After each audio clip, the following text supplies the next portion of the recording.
Nagpasaka sang kaso kriminal si Miss Grand International akon MGI President Nawat Itsaragrisil bato kay Miss Universe 2025 Fatima Bosch ang Mexico matapos ginakosar sang kandidata ukon matapos ginakosar ang kandidata sang sulit-sulit nga defamatory statements nga siling niya nakaguba sa iyang reputasyon.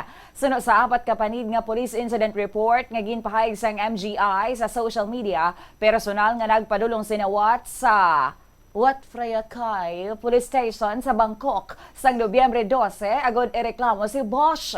Ginpahayag sini nga ang mga ginhambal sa Miss Universe winner wala sang kamatuoran kag nakatugas ang halit sa iya pangalan sa Thailand kag apisar pa sa iban nga mga pungsod. Nadiskubrihan nga ang reklamo nagugat sa insidente nga natabo sa ikaduha nga adlaw sang Miss Universe 2025 pageant.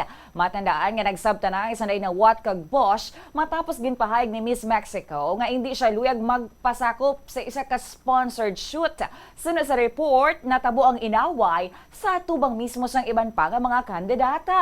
Ginkumpirma man sang Miss Grand International nga hindi matuod ang akusasyon ni Fatima Bosch nga gintawag siya ni Nawat nga dumphead. Sunod sa organisasyon, wala ini nahambal ni Nawat kag hindi husto ang ginalantaw nga rason sang pag-walk out sang kandidata pagkatapos ang abong hitabo. Si Nawat Itsaragrisil ang nagawit sang local Miss Universe franchise sa Thailand sa sulod sang 5 ka tuig kag sa subong nagaserbe siya o kan Miss Universe franchise sa sulod sang 5 ka tuig kag sa subong nagaserbe siya bilang Vice President for Asia sa Miss Universe Organization.